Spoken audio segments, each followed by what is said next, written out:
Hello students, तो चलिए हम अपना एपी चैप्टर नंबर 5 स्टार्ट करते हैं मैथ्स का। ठीक है, बहुत इजी चैप्टर है और 11th में भी आपको इसका थोड़ा बहुत यूज़ आएगा। तो चलिए स्टार्ट करते हैं। ठीक है, तो चैप्टर का नाम है अर्थमेटिक प्रोग्रेशन। सबसे पहले इस डिफाइन को नहीं पढ़ेंगे, सबसे पहले एक एग्जांपल देखेंगे। ठीक है, थोड़ा ध्यान सुनना, जैसे आपको स्टार्टिंग का समझ आ जाएगा फिर ये चैप्टर बहुत ईजी हो जाता है। बस स्टार्टिंग का थोड़ा अटेंशन आप प्रॉपरली देखो। ठीक है, देखिए अगर आप फर्स्ट एग्जांपल देखिए, जो मैंने एक एग्जांपल लिखा है। ठीक है, एक आपको मैंने एक सीक्वेंस दिया है, एक सीक्वेंस दिया है जिसमें लिखा है 2, 4, 6, 8, 10, 12। अगर आप इस सीक्वेंस को ध्यान से ऑब्जर्व करें तो जो पहली नंबर है और जो दूसरा नंबर है और जो तीसरा नंबर है, चौथा, पांचवा, छठवां, तो क्या इसमें कोई पैटर्न आपको ऑब्जर्व हो रहा है? क्या सोचो, कोई पैटर्न दिख रहा होगा। अगर आप ध्यान से देखो, आप किसको भी बोलेगा बच्चा कि ये तो 2 का टेबल है। सही बात है, बिल्कुल सही बात है। या फिर अगर मैं बेटर वे में बताऊं तो हर एक नंबर दूसरे नंबर से +2 हो रहा है। क्या समझ नहीं आया? देखो ध्यान से, इसमें 2 में 2 ऐड कर दोगे तो 4 आ जाएगा। अगर मान लो 4 में 2 ऐड कर दिया तो 6 आ जाएगा।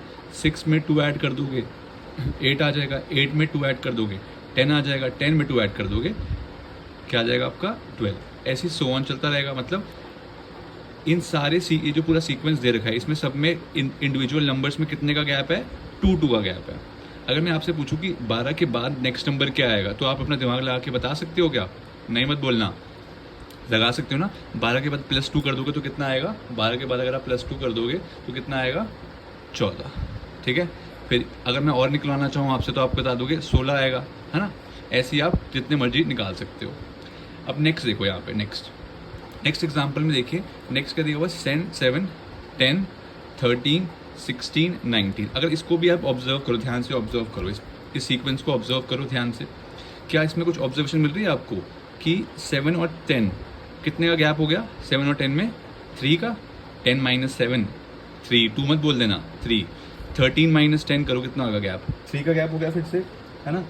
16 - 13 फिर से 3 का गैप हो गया। 19 - 16 फिर से 3 का गैप हो गया, है ना। तो यहाँ से यहाँ जाने में आपको कितना ऐड करना पड़ रहा है? +3। यहाँ से यहाँ जाने में आपको कितना ऐड करना पड़ रहा है? अगेन +3। यहाँ से यहाँ जाने में आपको कितना ऐड करना पड़ रहा है? अगेन +3। यहाँ से यहाँ जाने में कितना ऐड करना पड़ रहा है? +3। ठीक है, यानी कि जो एपी है, अर्थमेटिक प्रोग्रेशन, क्या होता है?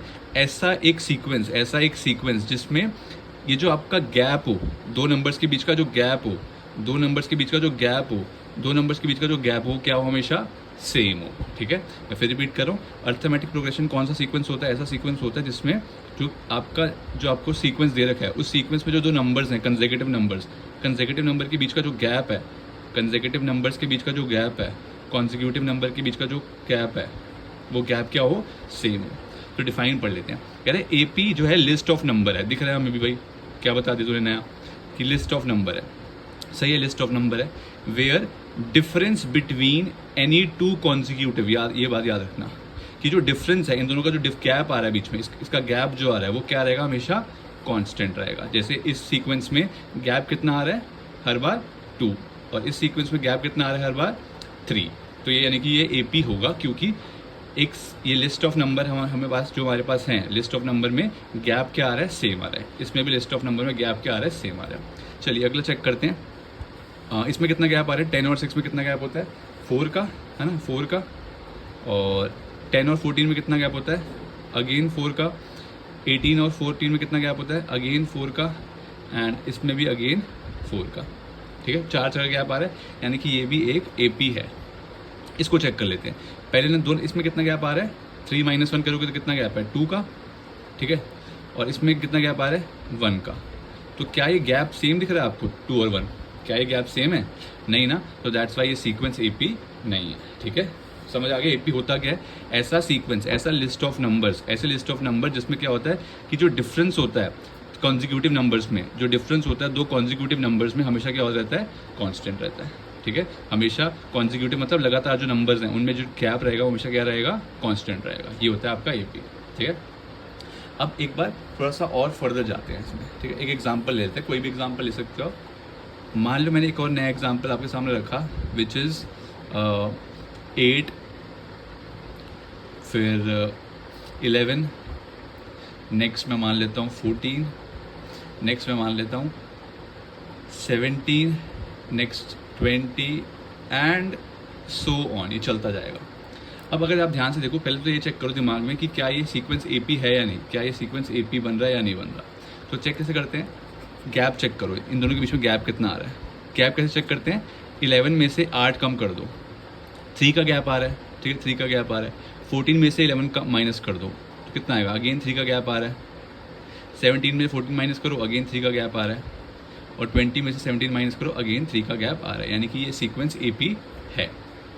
अब जब भी कोई सीक्वेंस एपी होगा तो अब उसके बारे में हमने कैरेक्टरिस्टिक्स पढ़ना है, ठीक है। तो ये जो फर्स्ट टर्म, ये जो इस सीक्वेंस में फर्स्ट टर्म है, ठीक है, जो पहली नंबर लिखा हुआ है, पहला जो आपका ये सीक्वेंस है, लिस्ट ऑफ नंबर्स जो है आपके, उस लिस्ट ऑफ नंबर में जो पहला नंबर है उसको क्या बोलते हैं आप, फर्स्ट टर्म। फर्स्ट टर्म, यार पहले को फर्स्ट ही बोलोगे ना, इसमें कौन सी नई रॉकेट साइंस बता दी मैंने, है ना। और इसको दिखाते कैसे हैं, A1 के नाम से।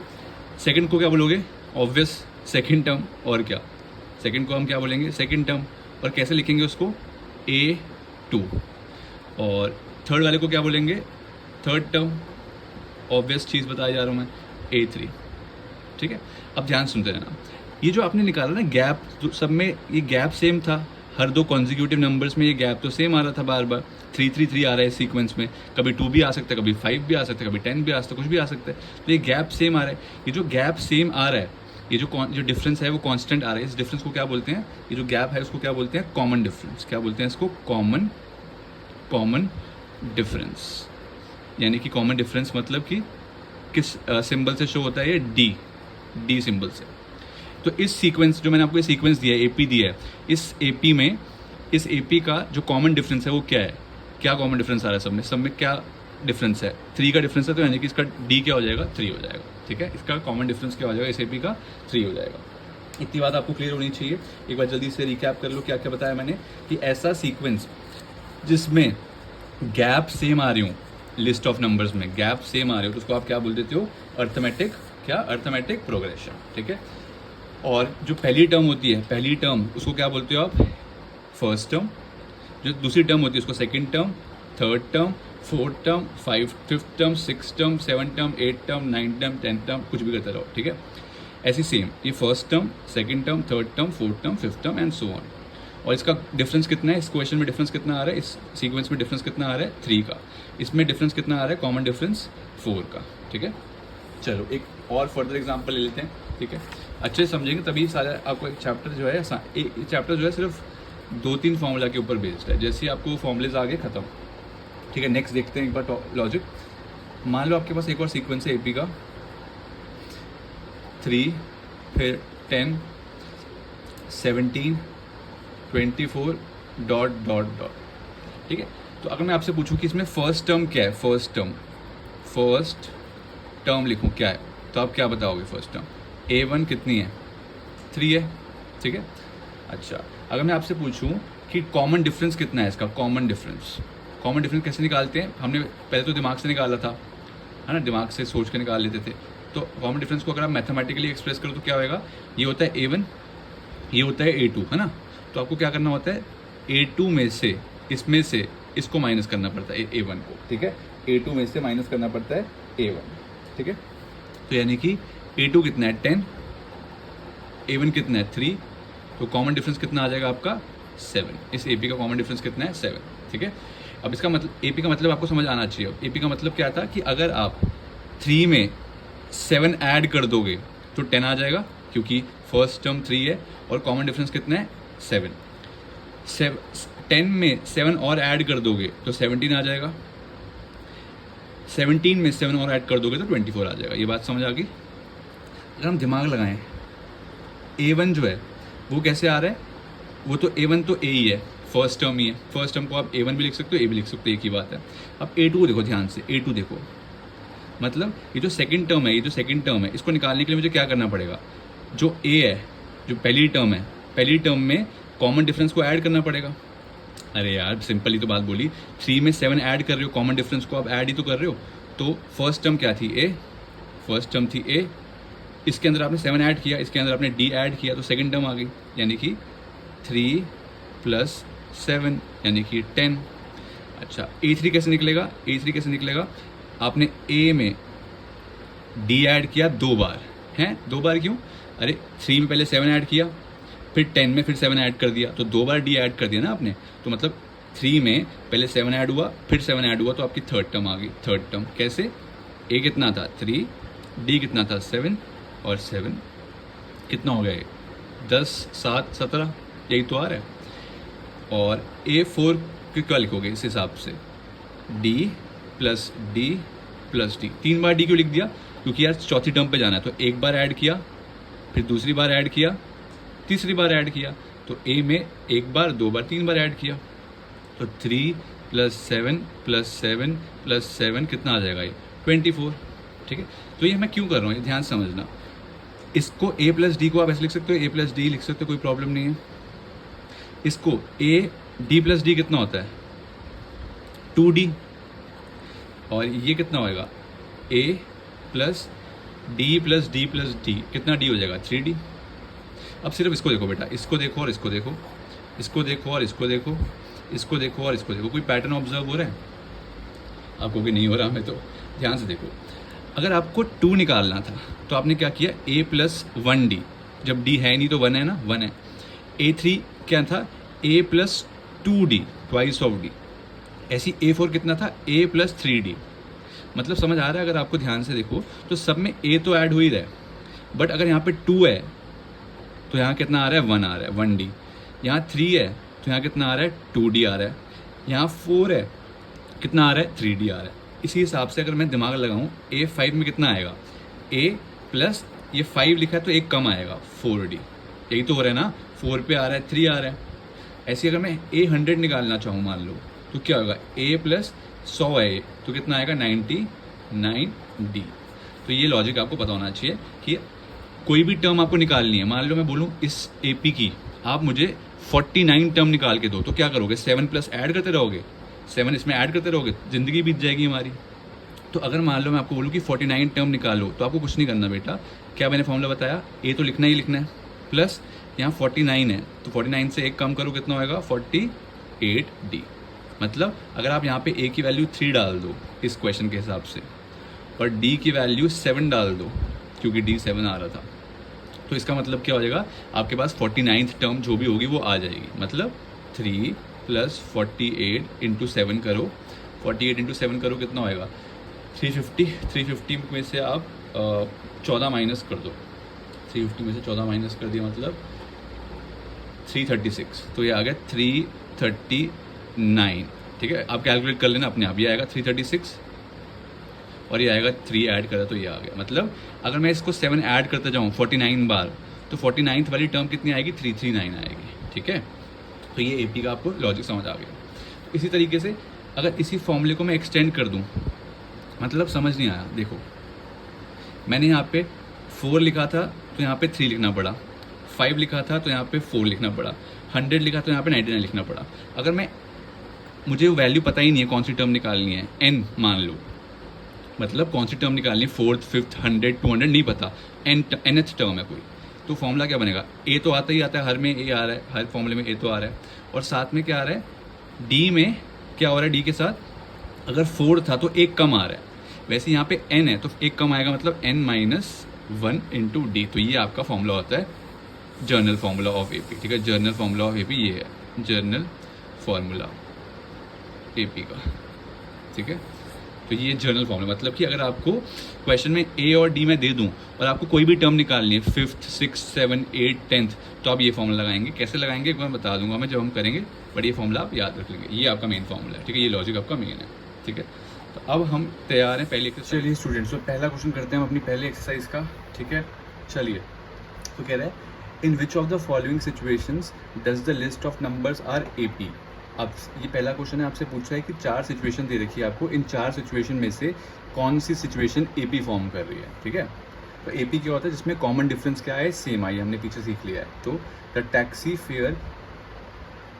Fair each kilometre when the fair is ₹15 for the first kilometre and ₹8 for additional kilometre. क्या मतलब है कि अगर आप पहला किलोमीटर चल रहे हो, अगर आप फर्स्ट किलोमीटर चल रहे हो तो आपका ₹15 लग रहा है। तो मान लो taxi fare for first kilometre. अगर आप 1 किलोमीटर चल रहे हो तो आपसे कितने पैसे ले रहे हैं हम?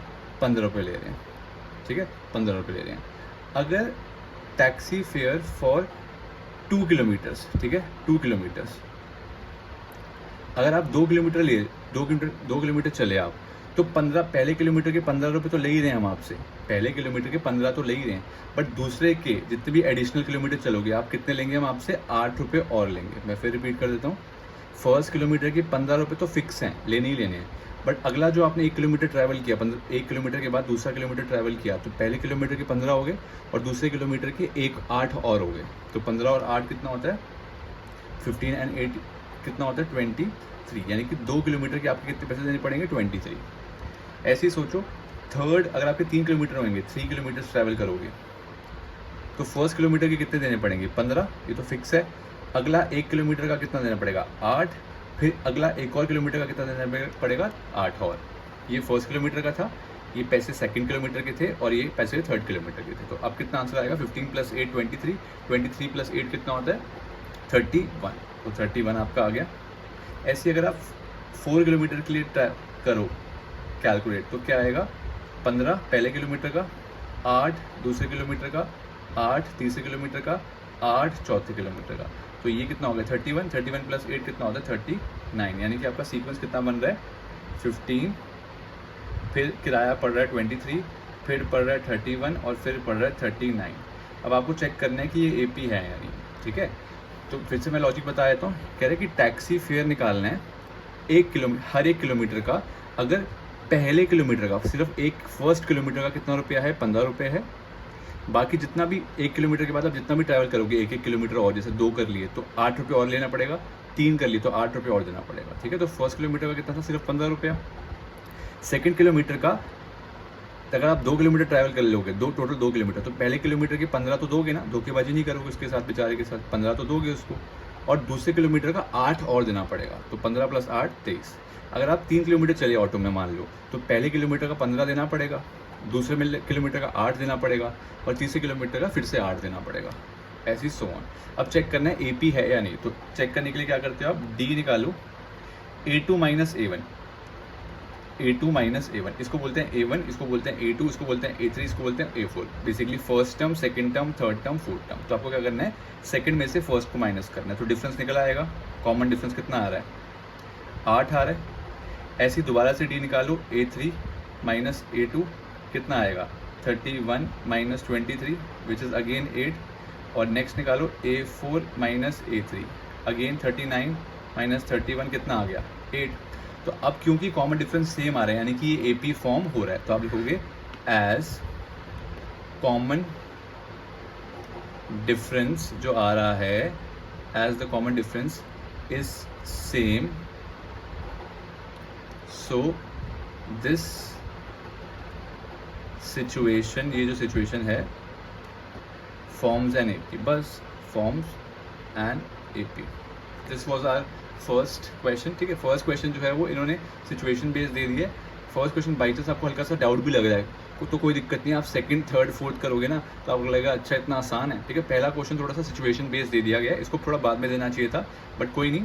फर्स्ट क्वेश्चन देखो, उसके बाद सेकंड देख लेना। सेकंड आपको इतना ईजी लगेगा, थर्ड इतना ईजी लगेगा कि आपको सब समझ आ जाएगा, ठीक है। वैसे इसमें भी कोई दिक्कत नहीं है, एक सिचुएशन दे रखी है और आपको चेक करना है कि ये सिचुएशन AP बन रहा है या नहीं बन रहा, ठीक है। तो सीक्वेंस क्या आ रहा था? ये बन रहा था, और ये एक सीक्वेंस जो है वो AP कंसिडर करा जाएगा। तो this was our first part. तो सेकंड पार्ट क्या है? The amount of air present in a cylinder when a vacuum pump removes 1/4 of the air remaining in cylinder at a time.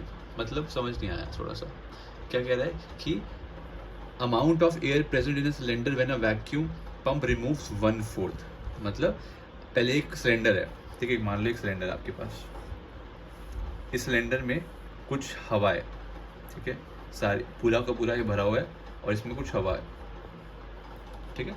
अब आप क्या कर रहे हो? इसमें ना पंप कनेक्ट कर रखा है आपने, इसमें आपने क्या कनेक्ट कर रखा है?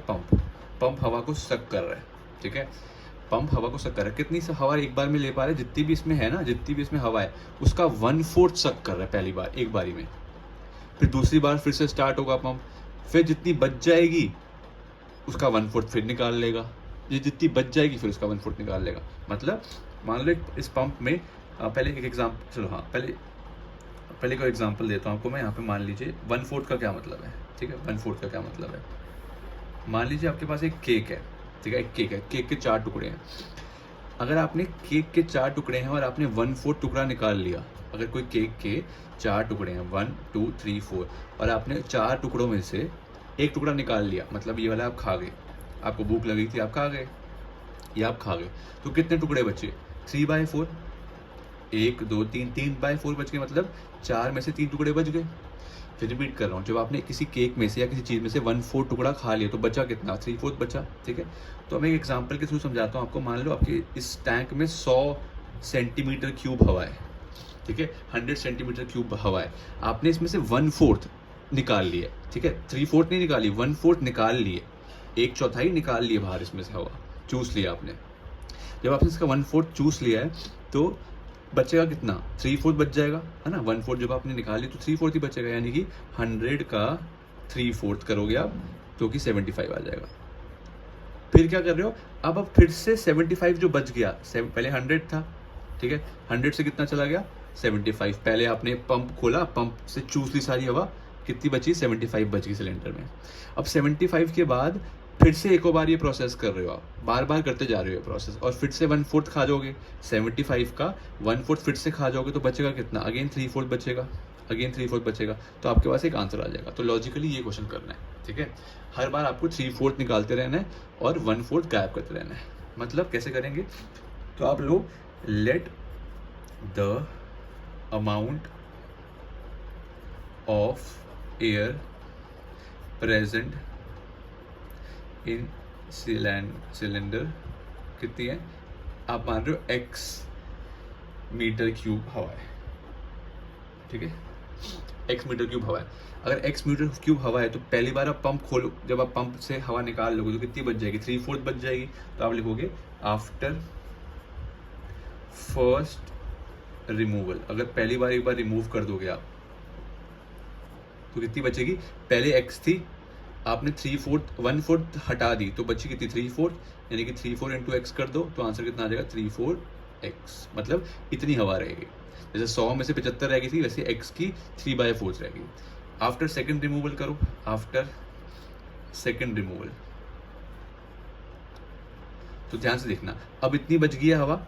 अरे एक बार आपने पंप पहले स्टार्टिंग में इतनी थी, अब इतनी बच गई है, अब इतनी बच गई है, मतलब 3/4x बच गई है। अब इसका फिर से 3/4 निकाल लो, क्योंकि आपने 1/4 फिर से बाहर कर दिया, इस हवा का, बची हुई हवा का 1/4 फिर से बाहर कर दिया, यानी कि 3/4 अगेन आप करेंगे तो कितना आ जाएगा? 9x/16। अगर ऐसी थर्ड टाइम करेंगे, थर्ड टाइम तो कितना आ जाएगा? थर्ड टाइम का कितना आया? अब कितनी बची? 9x/16 बच गई है। जब आपने 2 बारी निकाली तो कितनी बची? 9x/16 बच गई है। फिर से आप 1/4 निकाल रहे हो, 1/4 निकालने का मतलब बचेगी कितनी? 3/4। 9 3 कितना होता है? 27, और 16 4 कितना होता है? 32 64, ठीक है। तो आपका सीक्वेंस क्या बन रहा है? x कॉमा, बड़ा गंदा सा सीक्वेंस है मुझे पता है, बट कोई नहीं, मैं जैसे आपको बताया कि क्वेश्चन जो है इतना खास नहीं है, इंपॉर्टेंट नहीं है, ठीक है, ये सिर्फ आपकी अंडरस्टैंडिंग को टेस्ट कर रहा है और नॉर्मल क्वेश्चन है, ज़्यादातर ये क्वेश्चन नहीं आता, ठीक है। क्वेश्चन नंबर, अब इसको क्या करेंगे हम? इसमें से कॉमन डिफरेंस निकालेंगे, ठीक है। कॉमन डिफरेंस कैसे निकालते हैं? कॉमन डिफरेंस d जो होता है, क्या होता था? a2 में से a1 माइनस कर दो, a2 माइनस a1, ठीक है। ये a2 होता था, ये a1 होता था, a2 होता था। a2 की वैल्यू कितनी है? 3/4x minus x। मैंने आपको बताया जब भी एलसीएम ना लेना है तो क्या कर देना, क्या करना है? क्रॉस मल्टीप्लाई, क्रॉस मल्टीप्लाई करो। 1 इंटू 3x कितना होता है? 3x। 4 इंटू एक्स कितना होता है? -4x, अपॉन में 4 आ रहा है, इसको माइनस करो, 3x माइनस 4x। अरे 3x में से माइनस कर दो 4x तो -x/4 आएगा ना, क्योंकि बड़ी रकम माइनस की है। अब ये माइनस क्यों आ रहा है? ऑब्वियस है माइनस ही आएगा, क्योंकि हवा कम होती जा रही है, हवा कम होती जा रही है। ये AP है या नहीं पता नहीं, बट ये सीक्वेंस डिक्रीजिंग हो रहा है, ठीक है। एक पैटर्न जो बन रहा है वो डिक्रीजिंग पैटर्न बन रहा है। अच्छा, अब दूसरा निकाल लेते हैं, D। नेक्स्ट कैसे निकालते हैं? A3 में से A2 माइनस कर देते हैं, और शायद आपको दिख भी रहा हो कि ये इक्वल नहीं आएगा, चलो बट जल्दी से कर लेते हैं। A3 क्या है? 9x/16 minus 3/4x। अब 16 और 4 का एलसीएम कितना होता है 16, ठीक है। अब 16 आ गया तो अब यहाँ कितना आएगा 9x माइनस 4 से मल्टीप्लाई करोगे 4 4 जा 16 और 12, ठीक है। तो कितना आ जाएगा फिर से -3x अपॉन में 16, ये आ गया। क्या ये और ये सेम आ रहे हैं? क्या ये दोनों डिफरेंस सेम आ रहे हैं? दोनों केसेस जो माइनस करें क्या डिफरेंस सेम है? नहीं, तो दैट मीन्स ये एपी नहीं है, this is not an AP, not an AP. आप कहोगे नेक्स्ट क्यों नहीं चेक किया? अरे बेटा जब इसी में मुझे पता चल गया कि एपी नहीं है तो मैं आगे इसको चेक क्यों करूँ? क्या करूँ? टाइम वेस्ट होगा। जब पहले में ही डिफरेंस सेम नहीं आ रहा तो अगले में आ भी जाए तो क्या उखाड़ लेंगे हम, ठीक है। तो सेकंड वाला एपी नहीं है, ठीक है। थर्ड पार्ट देख लेते हैं जल्दी से। थर्ड पार्ट कह रहा है द कॉस्ट ऑफ डिगिंग, खोदना है आपको, ठीक है। खोदना है, डिग करना है, एक वेल कुआं खोदना है, ठीक है। वो कुआं खोदना है और every metre of digging when it cost 150 for the first metre and raises 50, मतलब अगर 1 मीटर खुदवाओगे, सिर्फ 1 metre, cost of digging 1 metre, सिर्फ आप अगर 1 मीटर खुदवा रहे हो तो कितना पैसा लेगा? 150 रुपया लेगा, ठीक है। 150 रुपया 150। अगर आप कॉस्ट ऑफ डिगिंग 2 मीटर, अगर आप 2 मीटर लिखकर खुदवाओगे उससे तो पहले किलोमीटर का 150 रुपये लेगा ही लेगा। फिर दूसरे किलोमीटर कितना लेगा? 50 रुपये लेगा आपसे, क्योंकि यार ऐसा ही होता है ना ज़्यादातर कि पहले चीज़ का पहला जो फर्स्ट, अगर आप बल्क में अगर एक सामान लेते हो आप तो पैसा ज़्यादा लगता है, अगर आप बल्क में काम करवाओगे तो पैसा कम लग जाता है, सेम बात है। तो अगर 1 किलोमीटर का करवाया तो 150 रुपये, और अगर 2 किलोमीटर का इकट्ठा खुदवाया आपने तो लगेगा 200 रुपया।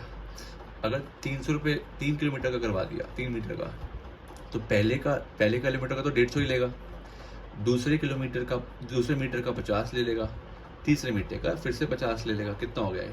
250। ऐसे अगर आप 4 मीटर खुदवाओ, पहले का 150, अगले का 50 लेगा, क्योंकि कह रहा है कि राइजेस बाय 50 फॉर ईच। अगला जो भी आप करवाओगे सब्सिक्वेंट मीटर उसमें 50 रुपये और भरने पड़ेंगे, तो 50 + 50 + 50 कितना हो गया? 200, 250, 300। यानी कि पैटर्न क्या बन रहा है? 150, 200, 250 और 300। ये देखते ही पता चल रहा होगा आपको ये एपी फॉर्म हो रहा है। कैसे? डिफरेंस कितना आ रहा है? 50 का। डिफरेंस कितना आ रहा है? 50 का। डिफरेंस कितना आ रहा है? 50 का। निकाल भी देते हैं। डी = क्या होता था? A2 - A1, यानी कि 200 - 150 कितना हो गया? 50। ऐसे दोबारा से डी निकालो। A3 - A2, 250 - 200 again 50।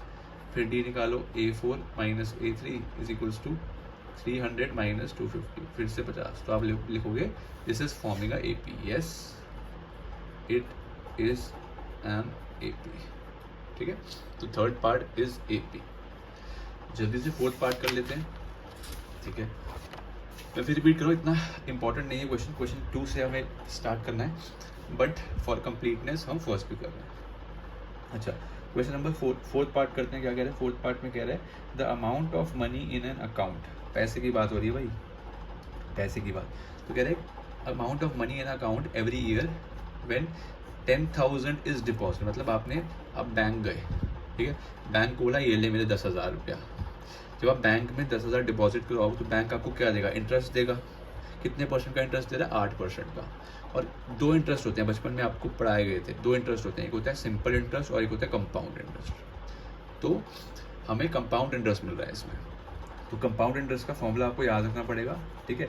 एक टिप देता हूँ आपको, आप क्या करो, एक पतली सी बिल्कुल जो 5 रुपये वाली कॉपी नहीं आती, पतली सी होती है बिल्कुल, वो कॉपी साइड में रख लिया करो, ठीक है। उससे होगा क्या, आपको चैप्टर के फॉर्मूले, पता है पेपर में क्या होता है गलतियाँ, आपको चैप्टर के फॉर्मूले तो याद रहते हैं, पर ये बीच में जो ऐसे फॉर्मूले आ जाते हैं अजीबोगरीब, वो आपको याद नहीं रहते। तो आप क्या करो, कॉपी में चैप्टर करते करते वो एक फ्रेश कॉपी 5 वाली कॉपी में लेके सारे फॉर्मूले लिखते जाओ, एक्स्ट्रा वाले भी, ताकि लास्ट में आपको कोई फॉर्मूला मिस ना हो जाए, ठीक है। तो इसका फॉर्मूला क्या होता है? कंपाउंड इंटरेस्ट का फॉर्मूला क्या होता है कि प्रिंसिपल, पहले फॉर्मूला लिखते हैं, प्रिंसिपल 1 + रेट अपॉन 100 और यहाँ पे टाइम पीरियड, ये फॉर्मूला होता है, ठीक है। ये आपका फॉर्मूला हो जाता है। अगर आपको कंपाउंड जो आपका पैसा निकालना है, आपको कितना पैसा आ गया आपका, तो वो यहाँ पे आप निकाल सकते हो, ठीक है। अब पहले साल में जब आपने डिपॉजिट कितना किया था आपने? डिपॉजिट किया था आपने 10,000, ठीक है। अब एक साल बाद आपको चेक करना है फॉर फर्स्ट ईयर, जब आप पहला साल पैसा रखोगे, एक साल हो जाएगा, तो प्रिंसिपल कितना है? 10,000, ठीक है। 1 प्लस रेट कितना दे रहे हो आप? 8, टाइम और यहाँ पे 100, और क्योंकि आपने फर्स्ट ईयर का ही निकालना है, सिर्फ फर्स्ट ईयर, यानी कि टाइम मतलब 1 लिखना पड़ेगा, टाइम आपको 1। तो आप एलसीएम लें, अगर नीचे 1 है तो आपको पता है एलसीएम कैसे लेते हैं, क्रॉस मल्टीप्लाई, मतलब एलसीएम वही, अगर नहीं समझ आ रहा तो क्रॉस मल्टीप्लाई कर सकते हो, 100 इंटू 1 और 1 इंटू 8, तो कितना आ जाएगा? 108 अपॉन में 100। ये 1 की पावर तो कुछ होती नहीं है, ठीक है, कोई किसी की भी पावर 1 हो, सेम ही रहता है। अब ये दोनों मल्टीप्लाई में तो कट सकते हैं, 2 0 से काट दो, कितना आ जाएगा? 10,000, सॉरी 10800, तो ये आपका अमाउंट आ जाएगा। कैसे? 108 को 100 से मल्टीप्लाई किया तो 2 0 लग गए ना यहाँ पे, बस, और क्या। यानी कि पहले साल में आपका पैसा कितना हो जाएगा? 10800। अब निकालो फॉर सेकेंड ईयर, ठीक है, आफ्टर सेकेंड ईयर ऐसे लिखो, ठीक है। तो अगेन प्रिंसिपल तो 10,000 ही था, स्टार्टिंग में 10,000 ही आपने लगाया, और 1 प्लस रेट कितना था? रेट भी 8 था। बट अब क्योंकि आप 2 साल का निकालना चाह रहे हो, आप 1 साल का नहीं निकालना चाह रहे, 2 साल, 2, तो यहाँ पे टी क्या आएगा? 2, ठीक है, बस ये गड़बड़ मत करना। तो फिर से वही काम, 10,000 और यहाँ पे कितना आएगा? 108 अपॉन 100, ये 2 बार आ जाएगा। एकदम से कैसे कर दिया मैंने स्टेप? अरे अभी तो किया ये कैलकुलेशन, इसकी कैलकुलेशन तो अभी करी है, 108 अपॉन 100 आ रहा है, तो मैंने लिख दिया 108 अपॉन 100, बट यहाँ स्क्वायर लिखा था तो मैंने 2 बार लिख दिया, क्या तकलीफ है? 4 0 से ये 4 चल गए, बहुत बढ़िया हो गया। अब आपको क्या करना है? सिर्फ 108 को 108 से मल्टीप्लाई करना है, करो जल्दी से, इतना तो कर लोगे यार, 10th के बच्चे हो तुम लोग। तो जब आप मल्टीप्लाई कर लोगे तो कितना आ रहा है बताइए जल्दी? 1 1 आगे 6 6 4, इतना आ रहा है, ठीक है। ऐसे ही आप थर्ड ईयर का भी निकाल लेंगे फॉर थर्ड, ठीक है, थर्ड ईयर सेम फॉर्मूला, बस क्या चेंज होगा बताइए? क्या चेंज होगा फॉर्मूले में? बताओ जल्दी, क्या चेंज होगा? सिर्फ और सिर्फ टाइम, जो कि हो जाएगा 3। क्यों? 3 ईयर का इकट्ठा निकालना है बेटा, 3 ईयर का इकट्ठा निकालना है तुझे, इसलिए। तो फिर से वही आएगा 10,000 इंटू 108/100, 108/100, 108/100। अब कैलकुलेट करो, ये 4 0 से 4 0 तो कट जाएंगे, 108 इंटू 108 तो हमें पता है कितना होता है, 11664 इंटू 108 अपॉन 100। अब इसको मल्टीप्लाई करके 100 से डिवाइड करो, 11664 को 108 से मल्टीप्लाई करो, जल्दी बताओ कितना आ रहा है? कितना आ रहा है जल्दी बताइए? बिल्कुल सही, तो आंसर आ रहा है 12597.12, ठीक है, डिवाइड कर दिया 100 से भी, तो इतना आ रहा है। तो सीक्वेंस क्या बन रहा है? पहले था 10,000, अगली बार हो गया कितना? हो गया था 10,800। अच्छा, पैसा बढ़ रहा है अपना यार, मज़ा आ गया। और फिर कितना हो गया? 12, इतना। अगर एक तो आपको झलक में देख के ही पता चल रहा होगा कि ये AP नहीं बन रहा, मान लो नहीं पता चल रहा आपको, तो फिर से वही करो, D निकाल लो, क्या आएगा? A2 माइनस A1, ये A1 होता था first term, A2 second term, A3 third term, A4 fourth term, ठीक है, माइनस करो दोनों को, तो 10,800 माइनस 10,000, 10,000 हो गया, तो कितना हो गया? 800, यानी कि पहले का गैप कितना आ रहा है? 800। अब सेकंड गैप निकालते हैं, D is equals to A3 minus A2, 11664 minus 10800, minus करिए, देखिए, देखो ओरल कैलकुलेशन कर सकते हैं, ठीक है, कैलकुलेटर करने की जरूरत नहीं है, ध्यान से देखो, ये 800 है, 800 में आप 200 और ऐड कर दोगे तो 11,000 आ जाएगा, यहाँ पे 11,000 आ जाएगा, 11,000 है ना, तो यानी कि 200 में 11,000, और ये कितना 11,000 से कितना ज़्यादा है? 664 ज़्यादा है, ये 11,000 से 664 ज़्यादा है, 664 में 200 ऐड कर दो सीधा, कितना हो जाएगा? 864। अगर कैलकुलेशन नहीं समझ आई तो आप खुद माइनस कर सकते हैं, इतने बड़े बच्चे हो आप, ठीक है। तो तो एक में आ रहा है 800, एक में आ रहा है 864, ये तो धोखा हो गया। यानी कि ये जो है सीक्वेंस ये AP नहीं है, आगे आपको चेक करने की ज़रूरत ही नहीं है। जब पहली गलत आ गया तो आप लिखोगे दिस इज नॉट AP, ठीक है। इस क्वेश्चन में कोई दिक्कत आई है तो कोई दिक्कत नहीं है, ठीक है, कोई प्रॉब्लम नहीं है। इन्होंने फर्स्ट क्वेश्चन थोड़ा सा कॉम्प्लेक्स दे दिया। अब जैसे सेकंड क्वेश्चन देखोगे आप कहोगे ये क्या है, मजाक, ठीक है। सेकंड क्वेश्चन देखते ही आप बोलोगे मजाक हो रहा है हमारे साथ। इतना सिंपल क्वेश्चन है सेकंड, पढ़िए जल्दी से, ठीक है। एक बार इसको अपनी साथ साथ कॉपी में लिख लीजिए और फिर क्वेश्चन नंबर सेकंड आप पढ़िए और सेकंड क्वेश्चन आप आराम से कर पाएंगे, ठीक है। Question number second,